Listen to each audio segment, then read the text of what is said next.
Welcome to Indie Social. This is the podcast where we interview independent filmmakers. And tonight, for our season finale, our final episode of season 3 already. That's crazy. We have a very special guest. His name is Gimm, and he is going to be performing his original song, which is an award-winning song for the film Rosie's Necklace, and that song is called Our Memories. Everybody, please check this out.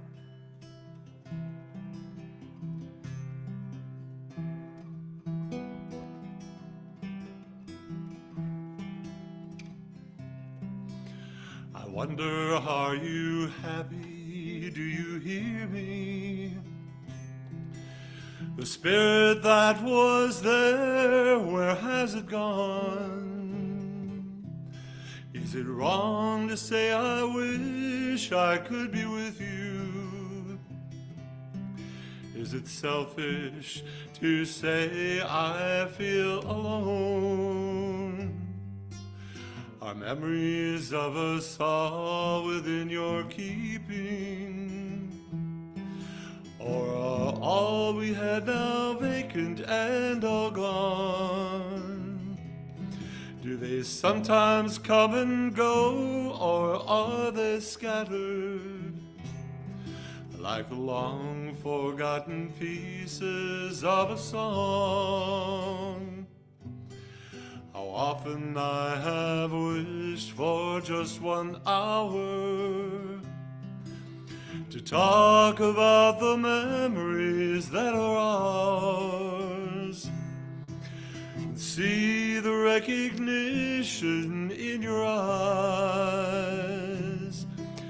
before they disappear beyond the stars. Whether you are here or bathed in shadows, whether life is kind or time is just, whether you remember or forgotten, I'll hold those memories for both of us. Brittany, roll the intro. Welcome to the show, Indie Social. I know you'll love our guest today, 'cause what we've got for sure will amaze. So take this time and put your stress aside and come with us. Don't be shy, just take a seat and enjoy the ride. Oh, we are Indie Social, yeah. Oh, crap. We're back. I was totally spacing off. Hopefully everything's going good. How you doing, man? I'm doing good. Just so you guys know, if you don't know already, I'm Dylan Yeager, I'm Michael Huntington. and we're Indie Social. And today is a very bittersweet day. It is, yeah. Today we wrap season 3. We're grateful enough to have Pat come on here and be our final guest. It's been a long season, but it's been a lot of fun. We met a lot of new filmmakers, got to hang out with a lot of friends, and we got to go to IMPA, which was awesome. That was really cool. I mean, dude, we were live at the IMPA. Like, how could that not be awesome? And it was very stressful.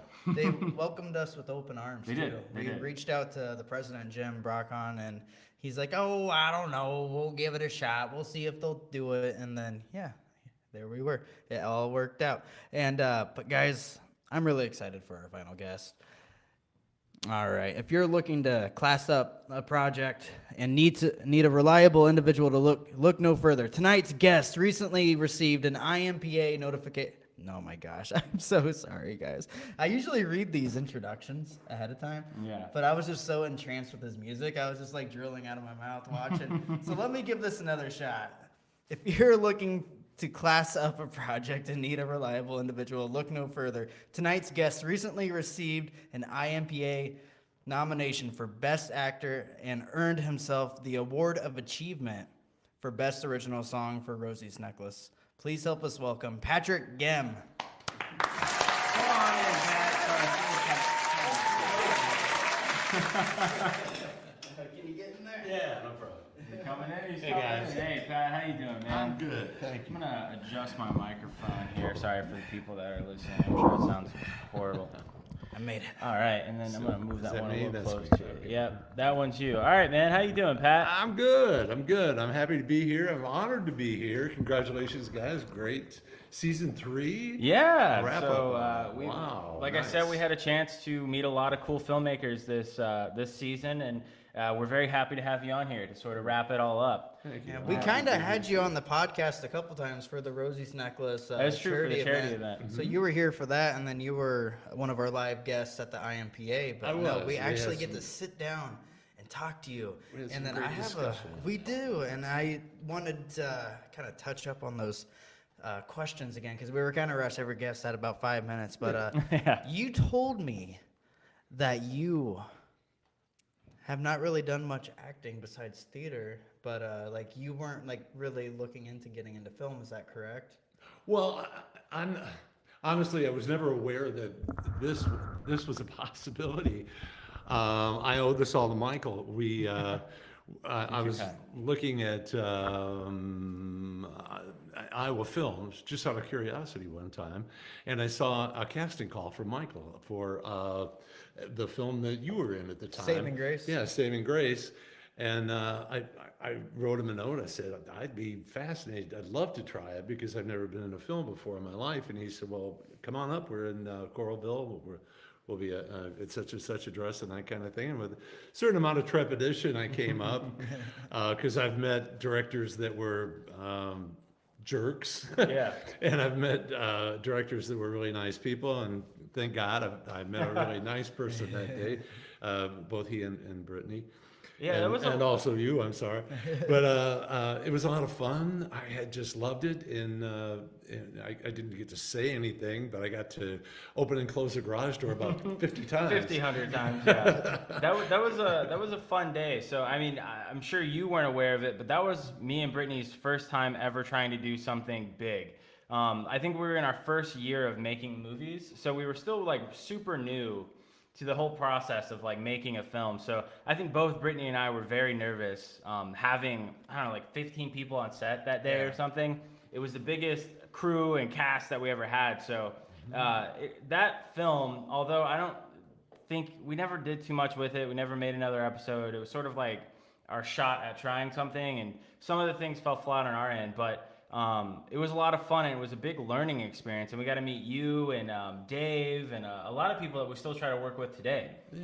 Oh my gosh, I never would have known that was your first experience with that because you guys, I guess we're a mutual admiration society here, but you guys came off so professional and kind. I loved it. So I was hooked from that point on. How did you stumble across the Iowa Film Facebook group? Since you weren't really interested, and like, were you like interested at that point? Like, is there movies being made in Iowa? Well, I was interested that there might be a possibility. As I said, I'd done theater for years. I didn't know that was. I honestly did not. You have to remember, I had just moved back. Within a year or so from Alabama. So this Iowa anything was kind of new to me at the time. But stumbling through it, I saw Iowa Films and thought, wow, that's a possibility. I'd like to. Do you know how you found it though? Like, did someone share something to you, or do you remember how you found a link to join the group? I wish I could remember. It probably was a situation where some of the actors that I know had mentioned it. Molly Wilkinson, she's been in a bunch of films, and God bless her, she's a wonderful actress. Or some of the others, Matt Moody. Anyway, I probably heard from them and thought, I'm going to give it a shot, and looked at it. And as I said, I was lucky enough I ran across you, and it all worked out beautifully. And then Michael later on said, well, what else do you do? And I said, well, I could try anything. And he said, well, would you like to try comedy? And I said, I'd love to, because I love doing comedy. And we did Stay Indie with Bryce and Rob Merritt, and what a great crew. Yeah, that was a lot of fun. We actually did Stay Indie twice. One without really a budget. It was just me, Brittany, and then you three sort of in an Airbnb. And we were like, all right, we're going to try to make a thing. And that didn't work for some reason. I just wasn't really in love with it. And I wanted to try to do it bigger and better. And we ended up having a small budget for it through Kickstarter, and we were able to sort of like get the gear that I think we needed to pull off what I really love as a web series, you know. And we actually ended up winning best web series at Yes, at the congratulations. IMDb. Yes, The hey, award congratulations to you of guys. excellence. That's right, man. So The top award. yeah, you know, And you got an award of excellence for. best editing. Dude, that's right. insane. You got the best. Right. This one's not about me, but as I was saying, you know, we were able to make something that I still really love to this day. Create something that was 6 episodes long, something I've never tried before, and I think when you put it all together, it comes closest to being a feature film. It was a lot of work, man. Those days were long, but Standy is definitely one of my favorite things that we've worked on together, and the character that you created, Mr. G. Within that, you know, we sort of gave you full sort of like whatever you want to do to make this character funny, you did it, and I think you did such a good job at sort of making this hilarious landlord. And there was a bit of improv on some of the scenes that, man, I love so much. So Standy was a blast. But so we're talking a lot about your film career here, but I know that you have been acting for a big portion of your life. Yeah, there was a time that I had to kind of quit for a while. I worked for the government. I was in foreign military sales to foreign governments. So I did a lot of travel, went to the Middle East, went to Europe to deal with foreign governments with a Patriot missile system. So I couldn't tell a director, hey, I can't do the 8 weeks, you know, I may end up having to leave and go to Germany or Belgium or whatever. So I was out for quite a while, and then in 2008, when after I retired, I went down and got involved in theater again and loved it. Ran across a wonderful lady who was a director at the time who included me in a musical, and we did that, and it was a lot of fun. And so how old were you when you started acting though? Was it in high school that you in caught high the bug, or like when did you get into acting? What was some of your early inspirations that made you even want to pursue it? Well, I think high school. Of course, at the time it was just to meet girls, but later on, I got invited to go and audition for 2, I think, very prime plays that I just loved, and it got me hook, line, and sinker. One was I auditioned for Man of La Mancha and got the part of Don Quixote. And the other was and I meant to ask you if you wanted to show that picture. And the other was I auditioned for the part of Dracula and got Dracula. And I just absolutely loved that part too. It was a lot of fun. So how long were you in those roles for? Was it just sort of like a shorter stint, or? No, yeah, just a regular season of it. Okay. In Don Quixote, we ran for 12 weeks. For Dracula, we ran for 8 weeks, and you know, regular theater 2 weekends in a row and that kind of stuff. So growing up, what were some of those early inspirations? Like, what TV shows were you watching? What was the thing back then when you were sort of coming up? Yeah, back in the Stone Age, when I was right. when TV was back before was cell new. phones. I think the vignettes of the Twilight Zone were probably the most that entangled me in the story, and the fact that there was so much. Originally, he was given the authority to do a science fiction series, but what the advertisers and what the channel didn't know at the time is he had no intention of doing science fiction. He was going to do social issues, and he did them, and he did them beautifully. If you watch The Twilight Zone and you watch the episodes, you see underlying there are beautiful discussions on racism and social justice and all those kinds of things. And I think that's the thing that hooked me more than anything at the time. So, I mean, I've only seen very few of the Twilight Zone episodes, especially the earlier ones. I know they brought it back, I think, somewhat soon. They brought some form of the Twilight Zone back, but Twilight Zone ran for a long time, didn't it? Yeah, I'm trying to think. I think it ran for like 5 years.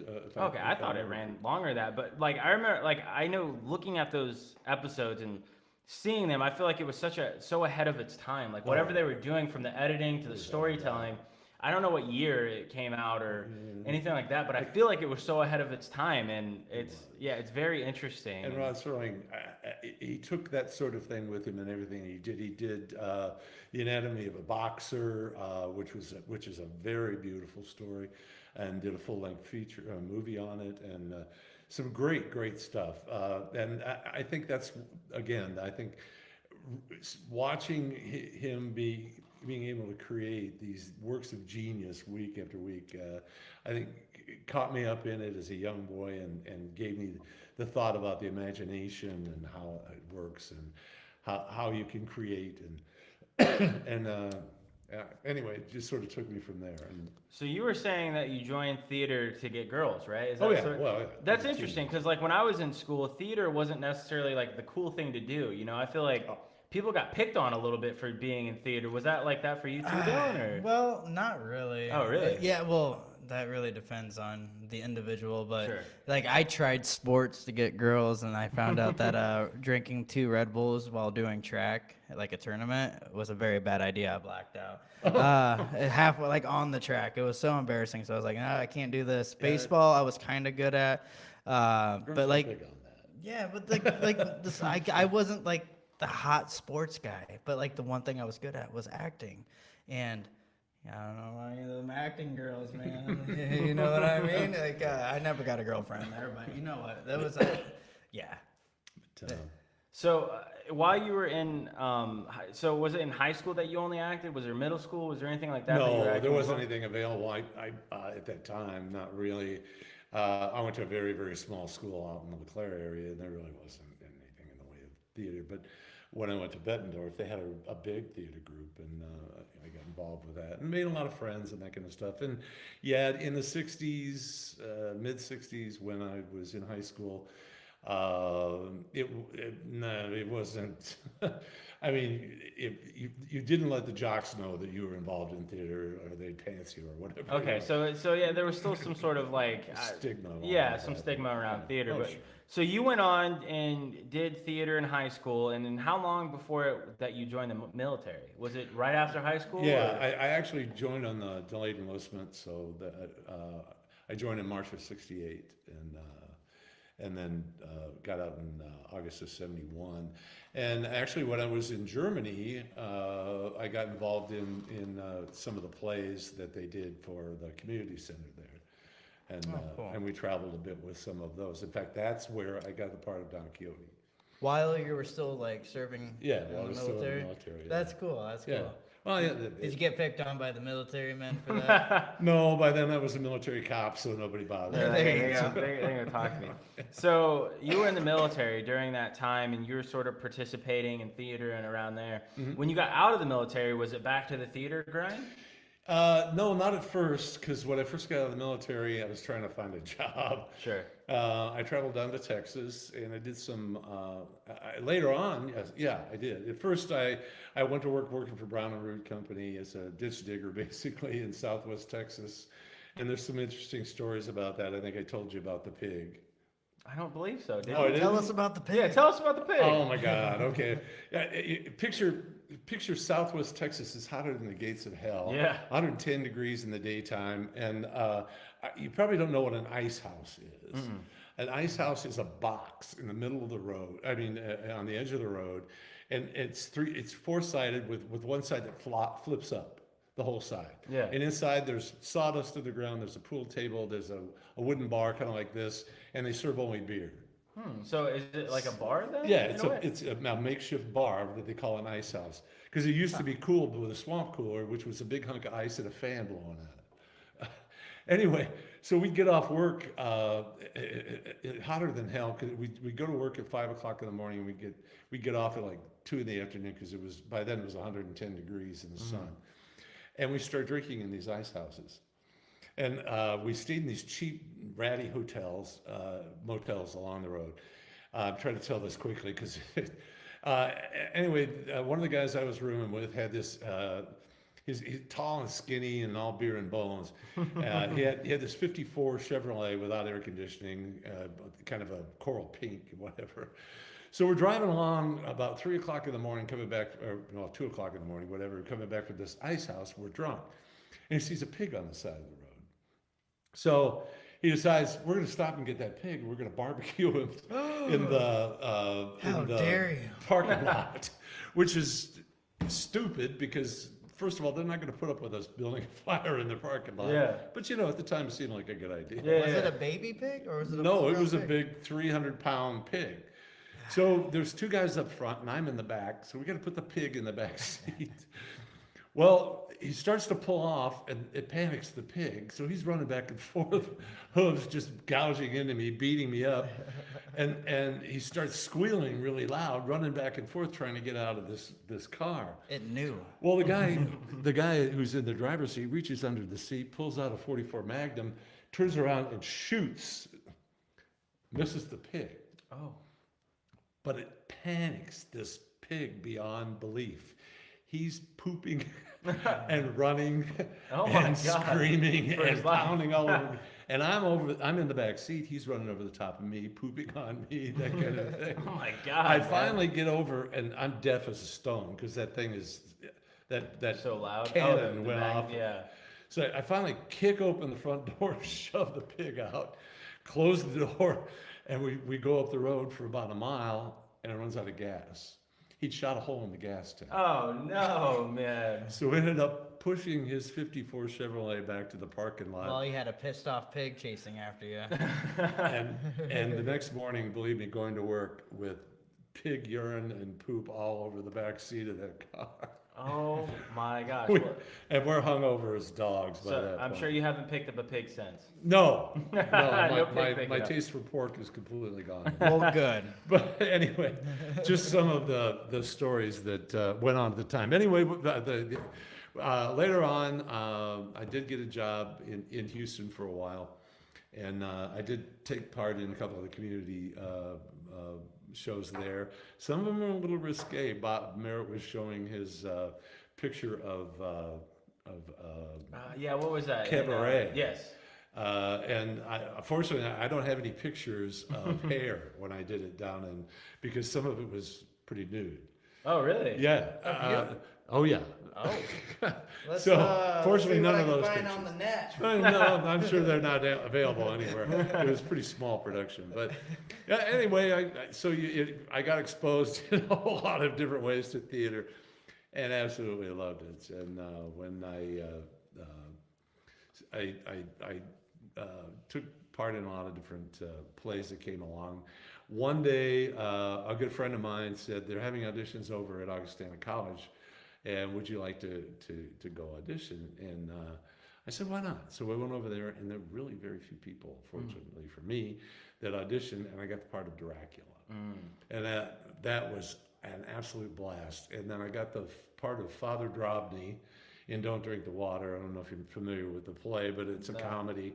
And I got to really camp it up and have a lot of fun with it. So when you were doing these productions, what was the goal? Like, was it to become an actor full time, or was it just to sort of fulfill that creative itch that you have in your life? Yeah, that's just Yeah, just that. Because it's fun, because it's creative, and yeah, it's a good time. Oh, my good Lord, after we finish rehearsals, we go down to the local bar and drink beer and talk and laugh and have fun. It really was a good time, yeah. And So, that's really how I look too. I never thought of myself as a professional actor in any way. So I mean, it takes that amount of confidence to go on there and do that and perform in front of people. Like, where does that confidence come from? Does it come from growing up, or how were you so confident to, like what you were saying, go on stage nude? You know what I'm saying? That takes a lot of guts, I think, especially being so vulnerable with people. Where does that confidence? It come helped from? living in Houston, where I know nobody knew me. So There you go. But Do you picture the crowd naked, sort of thing, or how do you? I just don't care. I mean, you're there with 50 other people that are all nude too, so it doesn't matter. You know, we're all, and you've done that in rehearsal for weeks, so it doesn't. Everybody's kind of. Comfortable with one Yeah, another? by that point, it's like, okay, another naked body. It's no big That's deal. true. But and you get confident that way. I played music for years, and I even played in a couple of bands, one down in Texas, one up in Davenport.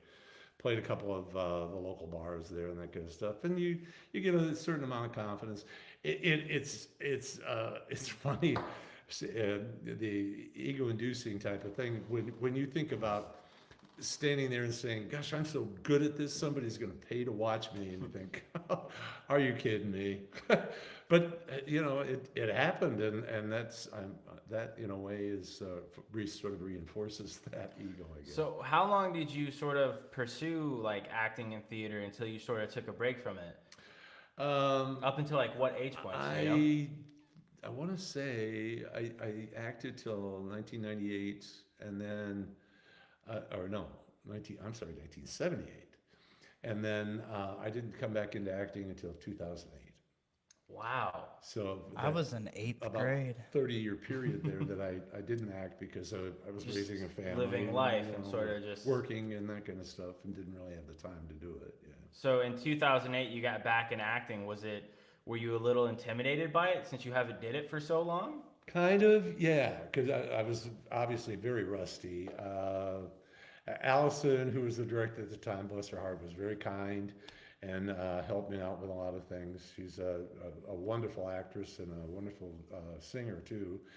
And we just had a good time with her. She and her husband, he's a brilliant, well, at the time, he's no longer her husband, but at the time, he was a brilliant pianist. He teaches piano at Augustana, by the way. Oh wow! And we just had a good time with it. And the people that I was in the cast with were very talented, good people too. So that makes a big difference. The musical we did was called Elegies, a song cycle, and it's an very interesting musical. If anybody wants to watch it, it takes place. It starts off taking place in like a Manhattan bar after hours, kind of dark, dimly lit type of thing. And it's people coming back from what you would think is a funeral. And they're talking about all the songs. They don't talk. It's an opera type of thing. The songs all talk about people that they've loved and have lost. And some of it is very beautiful, and strangely enough, some of it's hilariously funny too. But it's just a great work if anyone gets a chance to see it. I'd never heard of it before. Yeah, But, so how do you go about finding these roles? Like, do you know the source material a lot of the times, or when you're auditioning, you're sort of finding out the story there? Like, how do you know what you're sort of going for? yes. Well, unfortunately, some of them I've gotten into. I really wished I hadn't after I got into them and thought, "Oh my God, I can't believe I did this." A lot of times, if you get your name kind of out there, like the Quad Cities at one point had 19 theaters. Wow. Community type theaters, what would you call them? Non-professional type Sure. theaters.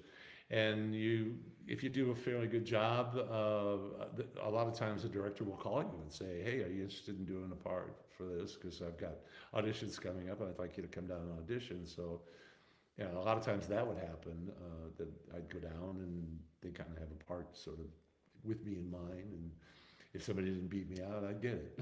So then from 2008 up into, I guess what would be saving grace is like 2019, were you still acting all the way from up that point, or did you take another break? Were you ready to retire almost, or? Yes and no. No, I lived in, let's see, what am I trying to say? From 2014 to, 2018, I was in Huntsville, and I did Huntsville Theater down there. I got the part in Addams Family. Oh, wow. I was Lurch. Wow, that's fun. That was fun, a musical. And some other ones, Philadelphia Story, some other stuff. It was a lot of fun and very good. In fact, I got an award for Best Supporting Actor, the Wings Award from Huntsville, Alabama. So is that, how did you get that? Like, how did you get nominated for that? Was there some sort of person in the crowd that put you in there? Was it your director or? I hate to plead ignorance, but I have to. I don't really know how. I just know that I was nominated for it. Apparently someone in the crowd nominated me for it who's part of that board. And I went there and thinking, this is never going to happen. And I got the award, and I was just so dumbfounded. I didn't even know what to say when I got up there. As Ricky Gervais, is that his name? Yeah. Thank your agent and your God, and get the hell out of there. That's basically what I did. Yeah. So what was I gonna say here? So we have some questions from the people that are watching here. Yeah. Brittany says, I need to know what roles Pat would like to play. So you have sort of been playing sort of some of the older characters here and there. What are some of the roles that you're more interested in? Oh, I have no problem with that. I love all of this. I had a lot of fun playing Mr. G, the Russian landlord. I put on my Boris Badenov Russian accent. Absolutely loved playing Grandpa in Rosie's Necklace. I was very touched by that, and as I told you earlier, I was very much aware that the subject of it, the granddaughter, Allie, excuse me, who wrote the screenplay, was there every day, and I wanted to be sensitive to that. And she was very sweet, very supportive, very talented young lady. I liked playing in Devil's Gambit, the grandpa who's teaching some card tricks or card game. I've had a great time. If I do nothing but grandpa parts for the rest of my time, I'm happy with it. I have recently gotten an opportunity from Michael Minner to play a more dramatic part as a... Well, not just dramatic, man, kind of badass. Like Yeah, you to yeah. be this... crime boss. Yes, basically, man. yeah. I'm so excited to see you in that. My fingers are Because crossed. we're all working on this project Yeah, we together, are. so we Yeah. get to see And then Up like close and personal. not just that, that's not just a short film, that's actually a feature film. Feature Something film, that, I mean, I've never done before, so it's gonna be like a first experience for me, shooting that and being a part of that. I don't remember how many days we're doing it for, but it's the longest production I've been a part of, so it's all gonna be a learning experience, but I'm really excited for it. I think it's gonna be a Yeah, lot I of am fun. too. And It's I, gonna- you know, obviously to Ricky, like, who was gonna originally play the role but had surgery, like, Yeah, I wish him the best, and I hope he's healing well. But I am super happy that you also get a chance to, you know, throw your hat in there and do something not as a grandpa. You know, like get to be this badass character. Well, you're man. both fantastic actors, and yeah. his take on the character was phenomenal. But I know you can pull it off too. I'm just really curious. All right, this is me getting nerdy, but well, thank you. we got this movie called Fantastic Beasts. I don't know if you've ever seen it.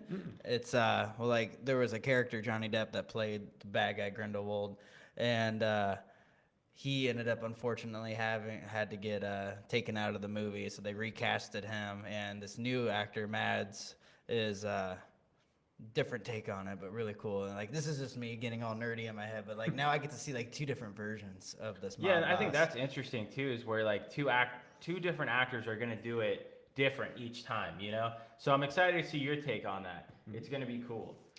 But I love the process, and I so enjoyed the people that I've met. You know, Bryce and Dylan and Rob and all these guys. Damien, Damien is a character, and I He love is, him to man. death. He is. And we've had so much fun. The wonderful thing about Rosie's Necklace was my wife Dawn was able to join in with me, and she played the part of Grandma. And I love how that became a thing too. You were there at a table read and we're like, who are we gonna cast as the grandma? And Damien was like, what about you?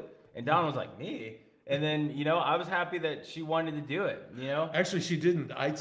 volunteered her. Oh, you did? That's Yeah. right. Yeah, I said, oh no, she'll do it. And she looked at me like, And she has no like former acting training none whatsoever. necessarily? Yeah, none She didn't whatsoever. grow up doing any of it in plays or anything No, like that? she's never done anything before. Wow, So this is when you watch that and you see, there's one scene in there where I say something about Rosie. When did you get taller? And they pan to Yeah, Dawn, Dawn.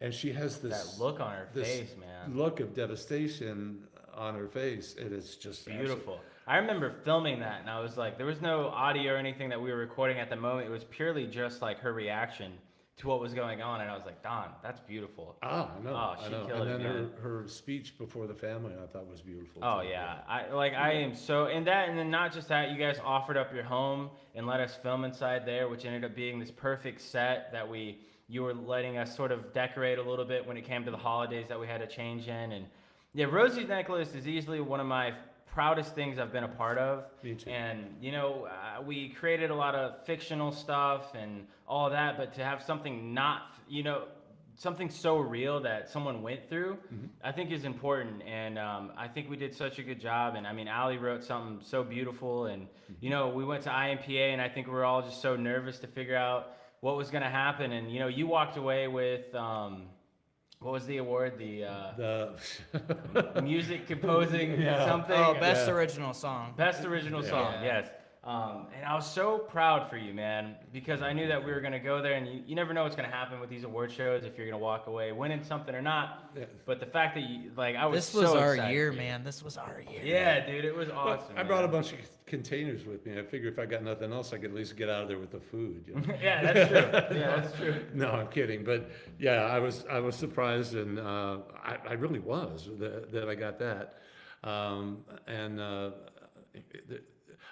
You know, congratulations, honest to God, to all the people who did win. Very, very well deserved. And I had talked Even to, the people just nominated in general. I talked just briefly with Dylan when we were at the other podcast at the IMPA, and I said something to the effect of, what a wonderful medium we have here. You know, we have Hollywood that spends $200 million on computer-generated DC comics and that kind of thing. But what we have here, what I saw at the IMP by just those short films, was grassroots, to the heart, real everyday people doing real, are involved in real everyday problems. And as I said, that's the sort of thing that Paul Newman used to call kitchen dramas, where you have this energy that's performed right within the small space, and it's so powerful. And yeah, congratulations to the IMPA and to all the Iowa filmmakers that have made this possible. Hollywood needs to take another look at what they produce.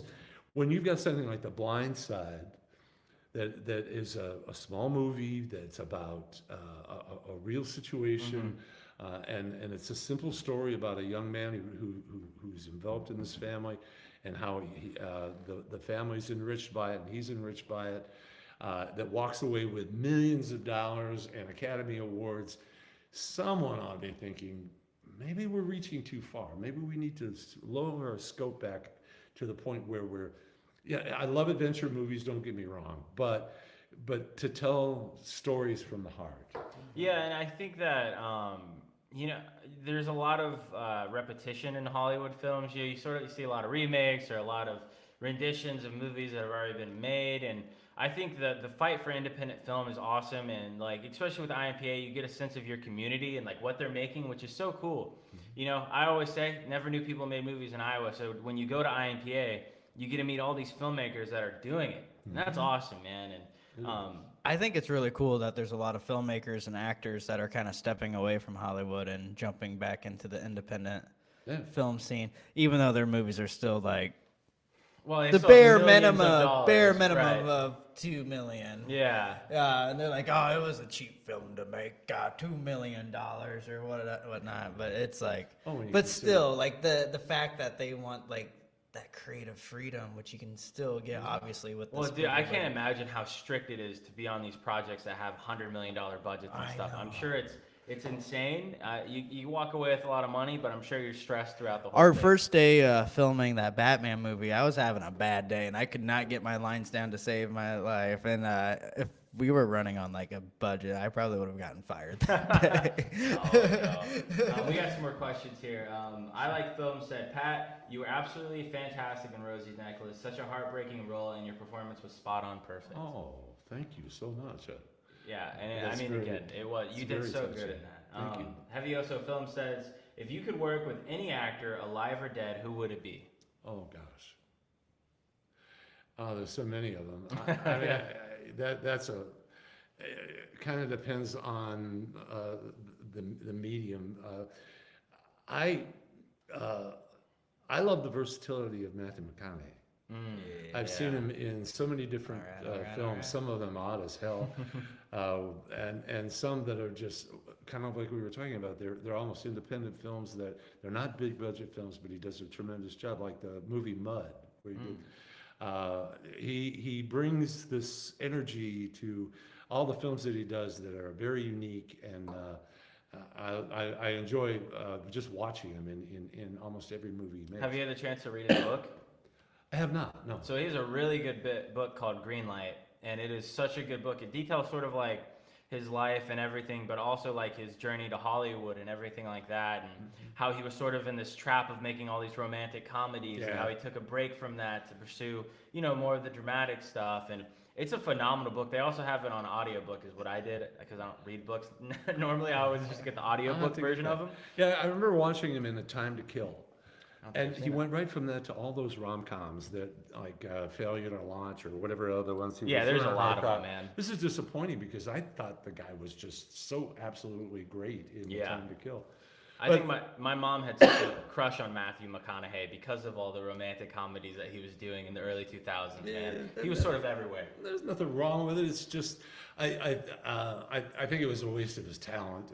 But Matthew McConaughey, I think, is a wonderful actor. He was really good in Magic Mike. Did you see that one? No, I didn't see Magic Mike either. No. I didn't even know he was in that, to be honest with you. Yeah, I think that's where the all he's right, like the all MC. right came from. Oh, really? Yeah. Yeah. Well, that and the I see classic. What was that classic that he was in when he played the bully with the paddle? Was that Failure to Launch? No. That was, and it takes place in high school. It was like one of his first roles he ever did. He's like super. If anyone in the comments, if you've seen that movie with Matthew McConaughey, he has the paddle, and he like beats up, you know, nerds. I don't I've never remember seen that. it. I swear you would know it if someone can tell me what it is. But there's so many wonderful, wonderful actors that are grounded people that I would love to do anything with. It's hard to nail any one of them down. There's a lot of talent. But that's a good question. Thank you. Dazed and Confused. That's what it was. Yes. Okay. Yeah, I do. Dazed and remember. Confused is a classic. I think that Never was like seen his really. Never seen it. Dude, I'm telling you, that was like his first, I think, maybe his first role at all on film. So I think that was like in the early 80s, late 90s maybe. Oh. Not late 90s. Anyway, I also want to hear about Pat's musical background. Is he interested in composing more after Rosie's Necklace? I have never composed a song before. I used to play. My song playing was when I grew up in the 70s doing things like Jim Croce, Harry Chapin, Dan Fogelberg, and that kind of thing, and I love that era because they were not only singing songs, they were writing beautiful poetry and telling stories that were just amazing. And I learned a lot of that kind of stuff. I had never written a song before. Michael, we were sitting around the pool one day, and I pulled the guitar out and I played a couple of songs. And Michael said, "Would you be interested in writing a song for Rosie's Necklace?" And I don't know. Or no, what you said was you'd be interested in doing a song for them. And so we kind of thought about some things, everything from Down in the Valley, or cowboy songs, or any of that kind of thing. And then I thought, well, let me just try my hand at writing a song. And I wrote one, and it wasn't great, but it was something. And I sent it to Michael, and he said, "Yeah, let's try that." Well, and then one day, Don had gone grocery shopping, and I had this thing going through my head. In Allie's script, there's a spot where they're sitting on the bed, and he's saying, "I'd like to say I'll never forget these things, but you'll remember for both of us." And I thought, that's very touching, and I'd love to put that into a song. So I wrote the song "Our Memories" while Don was grocery shopping, and I included in that the words, "I'll keep the memories for both of us," because I wanted to incorporate that in there. And then I sent that to Michael, and he said, "Yeah, that's good." And so that's the one we kind of went with. Yeah, and then for the end of the film, we put that on the credit sequence there, and Yeah, man, I love that song so much. Hearing you play it here was awesome. You did it on the charity event, which was awesome. And yeah, I think you should definitely. We're shooting that Texas film in June, and man, there's a phenomenal composer. His name's Kenan. Kenan, yeah. Belial? Belial? Yeah, and he did Kenaniah? he did the whole music. Yeah, Kenaniah Belial. He did the whole music for Big Iron. And I don't know if you've seen the short film yet Mhm, I that have, Damien yeah. did. Mhm. He did that whole soundtrack for that entire short film. And at the end, he did a song with his dad where they have vocals on there. And it's so beautiful, man. So I think it would be super cool if somehow we can get you to collab with him Oh, that'd be and do fun. a song for the Western that we're shooting later. He in went June. to college to be like a music composer. He did. And I just think graduated. I was gonna say he just graduated. but- graduated. Well, I had to record it because I can't read music. So I recorded it on my phone so I wouldn't forget it. So But, how did you go about learning music though? Was it like how did you learn the guitar? Because there wasn't YouTube and tutorials. Like how did you I just find out how to do back it? at the time, John Denver was very popular, Country Roads and that kind of stuff. Mhm. I sat on my back step, bought a $50 guitar, sat on my back step, and learned to play the chords to the song. That was it. That's so interesting. My Do sister you like got read the tabs? no, No. no, I That's- just basically played by ear, but. Yeah. My sister got so sick of hearing the song "Country Roads" because I played again and again and again until I got it. But yeah, no, I played by ear. Is That's that awesome. same with like learning how to sing and everything? Was that just something that comes to you naturally? Yeah, I've never had any training. That is I've never had any insane, training Pat. in acting. I've never had any training in music. You so- play very well with the guitar, but can you play the ukulele? I can, but I can't play that one because I can't. I got a ukulele. I've been learning how to play it, but I play in D. You play in G. So the chords are different. well then, you want to try? I like I said, they're probably different. Yeah. Is it in tune? Yeah, he tuned it for me. Since it was taking me like an hour to get it. Yeah, they're different. Yeah, that sounds weird. I don't even know what Don't my show me up ukulele or is.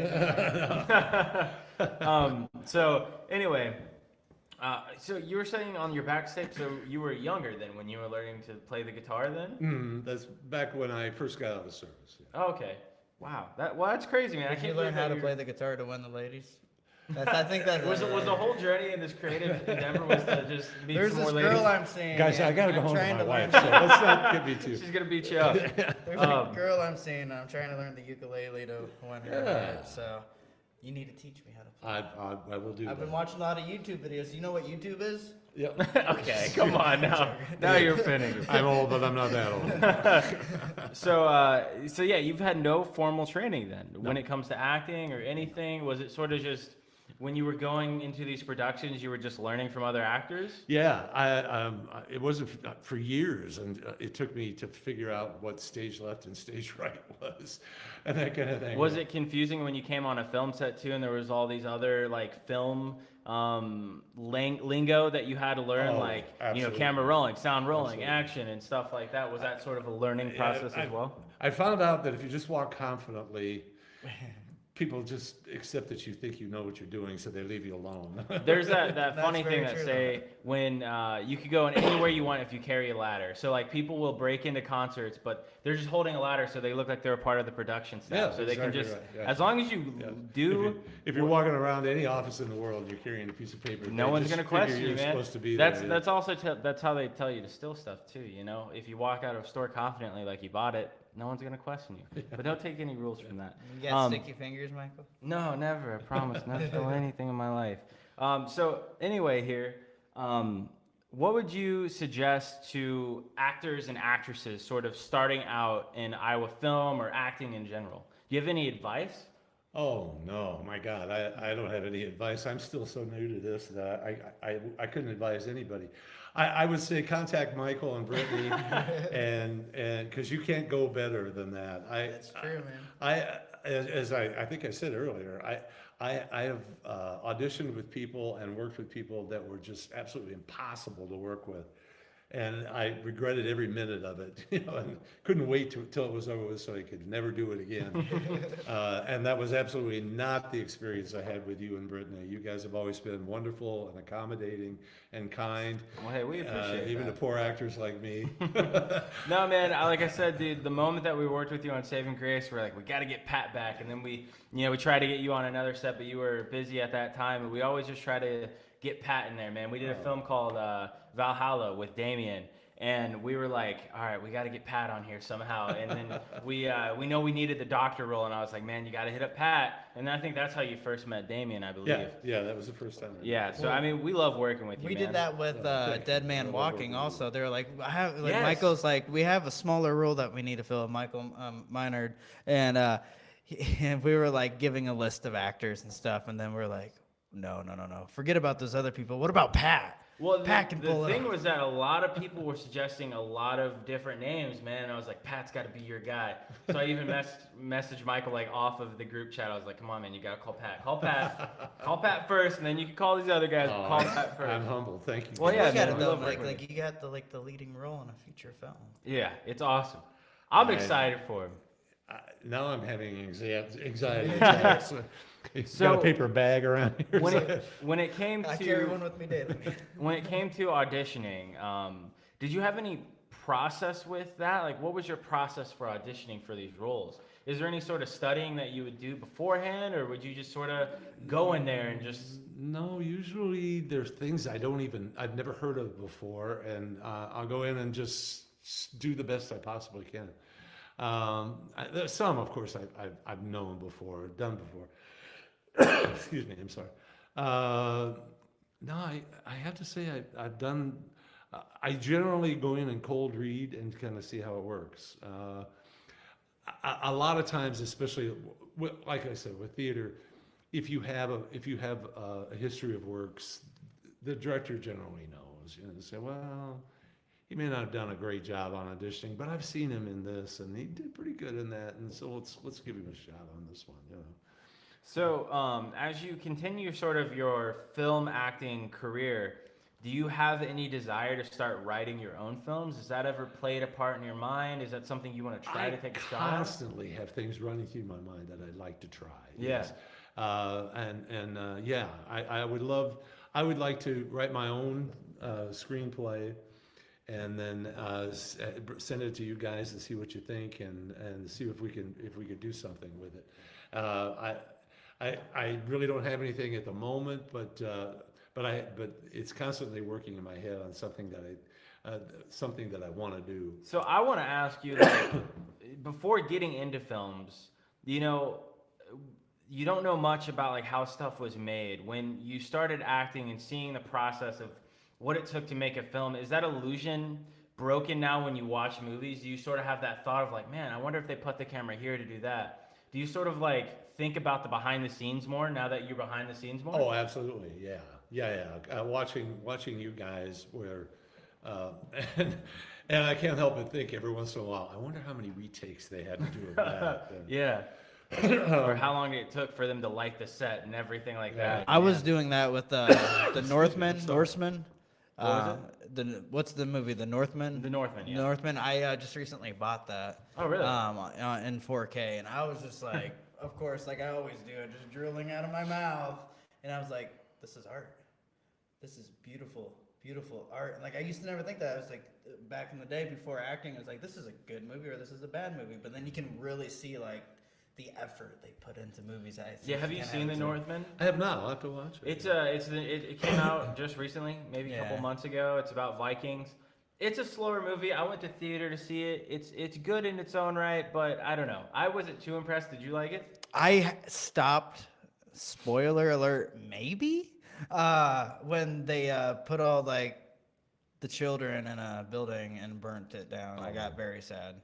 In The Northman? Yeah, remember when they like just like first do the raid and they're like killing everybody and stuff, and Oh. they're like chaining up all Yeah, the yeah, women yeah. and stuff. That was messed up. And then like the people, I think they just found like not attractive, or the children. Yeah, and well, I mean, and that- I'm like, I'm rooting for this main character. Well, the and I'm director like, himself I know you haven't seen it, so I don't want to talk too much No, about that's it. all right. But you know what was cool about him is that he tried to make the most accurate Viking film he could, while still trying to make it a movie. So I mean, the Vikings were horrible people. They, you know, slaughtered. But I've and always killed wanted to lot be of- a Viking, and then I'm like, I couldn't burn Vikings down. look cool, but they were kind of mean, you know. They're So savage beasts, man. Absolutely. you know, that's the part of it. But no, that scene right there, like I had to stop watching it because like I'm a dad, and I saw like these children being ripped out of their mother's arms, and it's a Allergies. beautiful movie. It's a work of art. Like I love movies like this that like really just like push it to the limit. Like this might be taking it a little too far, but like no, that hit me too hard. I was like, I gotta stop. Yeah. But yeah, having been in this now, it's fun to think about what must go into, well, any normal movie that you, because nobody, unless you do it, I don't think anybody thinks, what were the camera equipment that they used to Yeah. use this? How, when you look at something on this on such a grand scale, and, you know, multi-millions of dollars, and then you look at something like Blair Witch, which is like black and white running through the woods on a Right. I Super love eight the camera. Blair Witch. Have you seen the whole thing? I have. I and it's refused interesting. to believe that it was fake. Oh well. it Like is. they like I know, but back when I was a kid, I was like, Oh, this is same. terrifying. It has to be real. Well, It so says what it's was real. cool about that film is that they even made a website where a fake website where they showed like these bios of the people in that film and said that they were missing, and they tried really hard. That was a part of their marketing to make it seem so real. Right. And I mean, it Generate worked. interest. You know, and I think that was a film that cost like literally nothing to Oh, make. yeah. But like the cultural like whereabouts of that film, like everyone knows about it. You know. Doesn't that stuff piss you off though? Like we could have made that movie and been famous, but they You know? beat us to it. Well, we just were like Paranormal Activity. we have were you seen like that? 8 when it came out, so come on. But Yeah. Well, I mean, we could have invented the rubber band too, but we didn't. You know. Yeah. But yeah. Well, and who knows? Maybe we'll come up with some cult classic that ends up like that, where people go, "Oh my God, that's brilliant." Well, hey, I mean, I hope so. So, Pat, before we get close to wrapping up here, what is sort of some of your future plans? What do you have in the works? I know we got that feature film. Is there anything else that you're wanting to start doing? Is there anything that you're working on? Anything exciting? Yeah, it would be fun to just immerse myself in a lot of different things. I'd like to try my hand at writing and come up with a screen play. I would love to try directing sometime, but should, yeah. I don't know. You know, I watched Damien, and he made it look so damn easy. I thought, oh, I could do that. But now that I look at the film and I'm seeing these long, camera progressions and stuff, I think, Yeah. oh, maybe that's not so damn easy after Well, all. yeah, I mean that's the thing, and like Damien and Brittany had to work very close together because Brittany was the production manager for that, and you know she really wanted Damien to just really work on the actors, and Brittany sort of handled like the schedules and all the back end stuff. But I think that's what's really nice about having Brittany is that she's able to do a lot of the harder stuff when it comes to the pre-production stuff, and when there's a director there that really just wants to direct the actors and tell the story. You know, I think that's where that relation is really good. So Yeah. if there was ever something that you wrote and wanted to direct, you know, definitely I'd love to collaborate with you on that. Me and Oh, Brittany wonderful. would Thank help you. you make it, man, because Yeah, we all learned in Rosie's Necklace that if we don't know something, go to Brittany. She knows. that's right. She's the boss. That's right. So before we wrap up here, if I know we talked a lot about Rosie's Necklace. If you want to see that, you can go to Century Films, and Rosie's Necklace is on there. All 6 episodes of Stay Indie is on there. It's where a lot of the work that you can find of Pat's.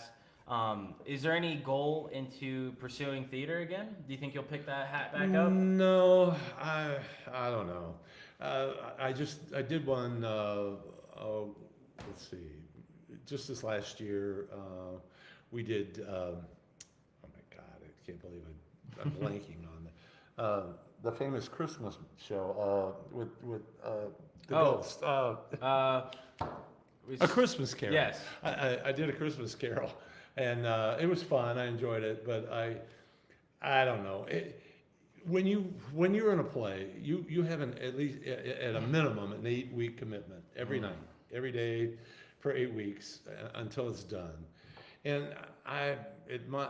in August I'll be 72 years old, and I just don't know if I want to dedicate that much time. That's a lot of to- time, man. Yeah. With movies, most of it is preparation before, and then a few days of shooting it. Right. usually, and it's a wrap basically. And I love the brevity somewhat of it, because time is precious. Well, since you're retired now, do you plan on would you try doing this for a living? Like, have you heard of Peak Agency? No, honestly, no. All you got to do is appreciate go it, to but- their website, you submit some headshots, you write up a little bio about yourself, they'll review it, and they do a lot of commercial work though, and you can make a few Yeah, they were hundred talking bucks to me or- about doing voiceovers and Oh, some you other should do stuff. voiceover. Come on. I Do you just I- not want to work again? Is that No, what it is? basically, I'm comfortable in my life, and I'm not sure I want to. Commit to anything too Yeah. crazy. You know, I think Yeah. you've worked really hard for a really long time, and I mean, why not just do the stuff that you want to do? Yeah. You know, I mean, you and Don are doing some fun stuff soon, going to what, Nashville? You Yeah, said? going to Nashville, That's yeah. awesome, and now you just get to kind of live the life you always wanted to live, and Yeah. not worry about. Now, if anybody wants me to do a voiceover for something, I'm happy to do it. I would love to do something for ASPCA or something on that order, and I'm happy to donate my time to it. Pay free of pay. If you have something a commercial that you'd like to do and you need somebody to do a voice for it, I'd be happy to do it. Well, I don't know if Derek is going to announce this soon, but he wants to create a film festival for veteran filmmakers, and I think that's such a unique thing. You know, people who've been in the military, they want to they've made movies and stuff, and I think Derek wants to sort of create like this film festival that people who have served in the military can submit their films for all military, film festivals. So that'd be cool to get you involved in that and maybe become a judge or something like that. I would be a love lot to of do fun. that. Yeah, that'd be Derek's cool. another great director. I've enjoyed very much working with Derek, Well, and I'm sorry I've left him out so far. And Kevin, of course, too. Kevin Shepard, he's been a great guy. I did Shut the Box with him. Yeah. And Pat, I got to show you that when we're done here. I got to show you some stuff, man. Yeah, It's I'd love to becoming a beautiful film. I can't wait. We got visual effects done on it, and we got some music getting scored for it, so the whole thing will be scored. And yeah, I'm very proud of Shut the Box, and you did so good in that. I know it was sort of a smaller role, Yeah, but that's I mean, okay. you did so good, and I can't wait for people And to I see got a it. chance to work with Caitlin again. You did. Yeah, and I love her to death. I think she is just a wonderful, Oh my wonderful gosh, actress. she is gonna We're go very places, lucky man. to have her. Yeah. Yeah, So- Caitlin is an unbelievable actress, and the more that we can work with her, the better quality our films will be too, man. She is like next level. So yeah, shout out to Caitlin. Yeah. Before we wrap up here, Dylan has this one question he likes to ask our guests. Oh, yes. sure. So if you could step into a time machine and go back to the young Pat that's doing theater, who is now doing film, what kind of advice would you give yourself? Your younger self. Yeah. Oh my goodness. And it doesn't even have to relate to film necessarily, just life advice. Yes. Yeah, gosh, what would that be? What do they say that an unexamined life is not worth living? I constantly examine my life, and I don't think there's a time in my life that I don't have regrets about things I did or didn't do. I would say, that I especially raising my kids and stuff, and it seemed at the time that the world, that everything was so important, the jobs, the kids, the this, the that, the other thing. Yeah, I couldn't let any of the balls fall, and I for a time I worked 2 jobs while to support a wife and kids, and it'd be nice to be able to go back and say, just relax and don't take this shit quite so seriously, because you're going to get through it, and when you do, maybe you've had some fun rather than have everything All the so stress. serious. Yeah, maybe that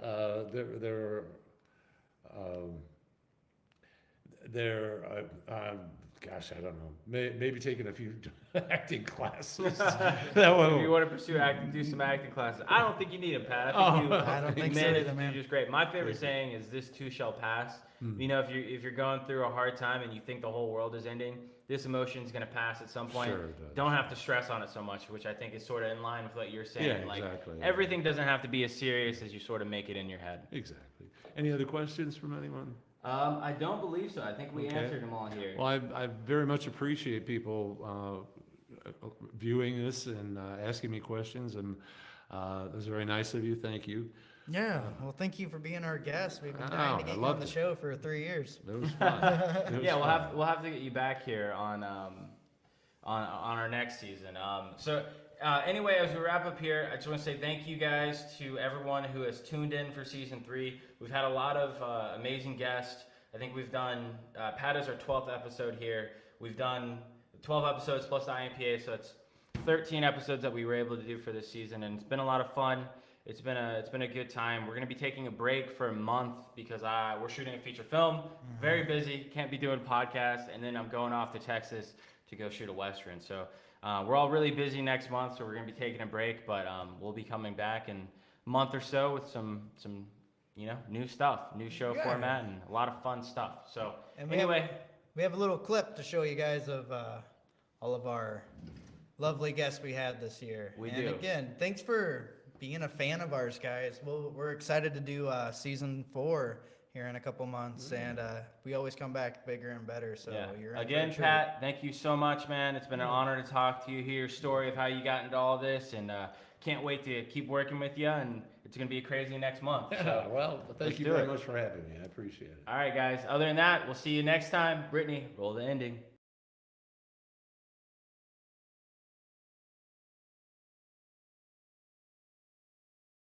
Welcome to